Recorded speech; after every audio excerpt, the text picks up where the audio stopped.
the courts, if need be. And it's on the basis of that, Honorable Speaker, that we must isolate personal issues from issues which make sense to Kenyans. So that, Honorable Speaker, we don't, as a House, go for what I'll call mob justice mentality, and at the end of the day, the other stages, we lose it. Honorable Speaker, in the past, this House has been thrown under the bus because of this kind of mentality, where we go, make decisions, and out there, when they go to the courts, a number of our acts of parliament have been declared unconstitutional, basically because as members, we come here and we start shouting and assuming that other people there are not watching. Honorable Speaker, what am I saying? I've listened to the grounds of this motion, this impeachment motion, and I've listened to my friend, Honorable Mutuse, making the presentation and trying to justify some of these grounds, Honorable Speaker. I want to pick a few of them and ask myself whether they meet the expectations in terms of saying that the DP should be impeached on those grounds. The first one, Honorable Speaker, is the issue of demolitions.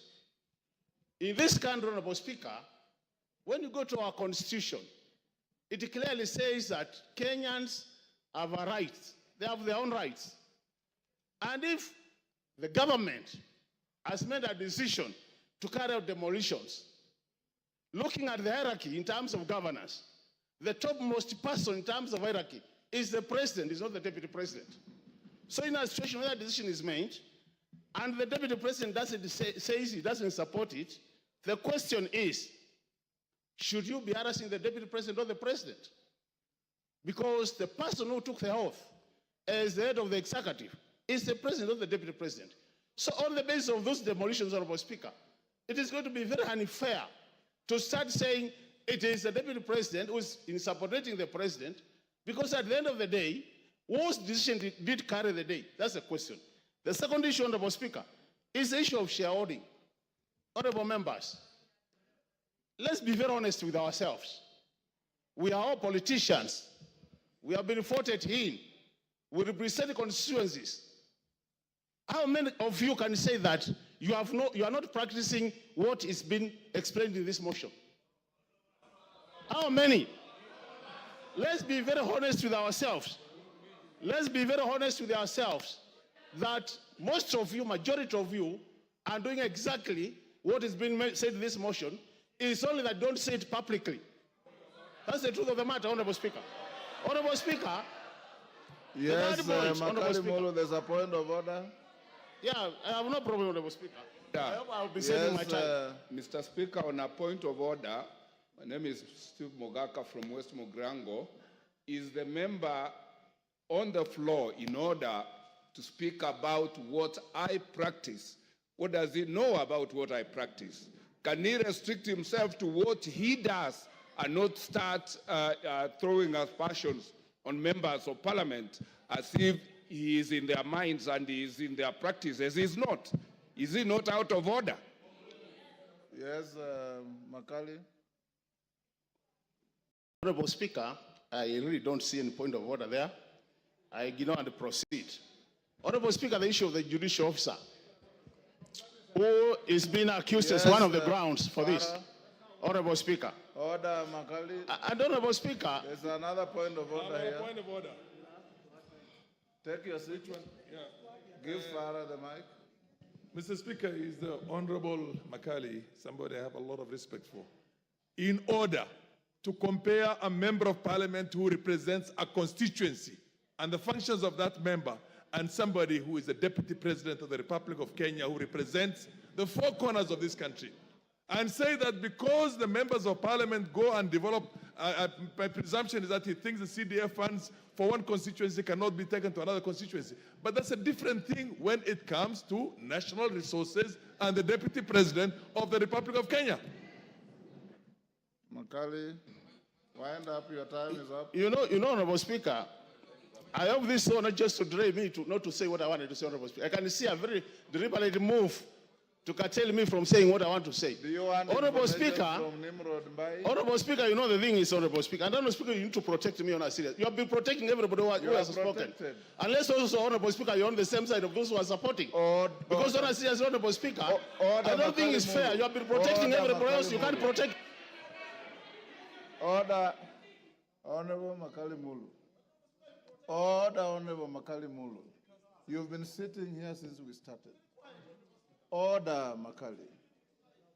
Not a single previous speaker attracted a single point of order. If any came, the speaker will allow it. Not a single person raised a point of order. In fact, I'm being gracious by asking you, Nimrod Mbai wants to inform you, do you want this information? If you don't want it, you go on. But for you, order, Makali Mulu. You know, when you lose your cool, you also lose the argument. So just be composed, say your bit. The speaker has no dog in this fight. Just say what you want to say, finish, and we give space to somebody else. And any member who wants to stand on a point of order, it's within your standing orders.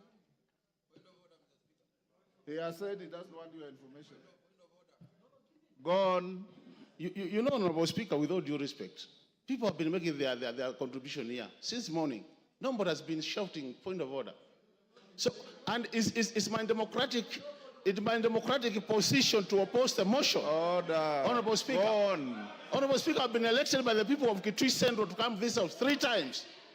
And nobody can assume that I cannot make my contribution. Honorable Speaker, I've been saying, on the matter of judicial officer. Wind up. The judicial officer has been accused of corruption-related matters, Honorable Speaker. And there is a court case, or as we are speaking. Are we running away from accountability as a country? When do we allow the courts to do their work up to the conclusion that as a house we want to make this as a ground for impeachment, Honorable Speaker? This is what we are saying. There is separation of power, Honorable Speaker, and we should respect that. The other thing, Honorable Speaker, the India of officers has been called by the DP. Just called. How many of us here since morning have been called by the President? How many of us here since morning have been called by the Deputy President, pleading with us to either support or oppose? Can you be impeached on that note? On a serious note, we need to be. I'm saying, Honorable Speaker, from where we are seated as a house, you go for mob justice mentality, you lose it at the top there, you are trying to reduce the credibility of this house to the lowest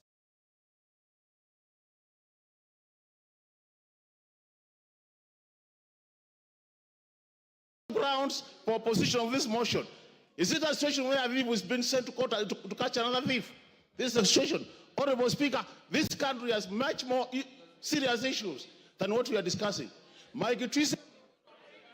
Your time is up. Order. I will now order. Take your seat. Order.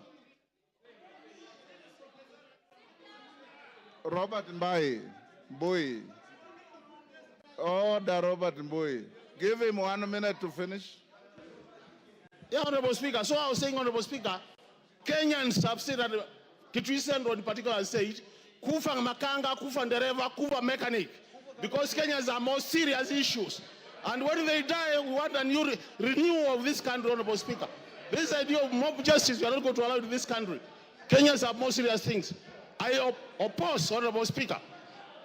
Millie Odhiambo to speak to the public participation report.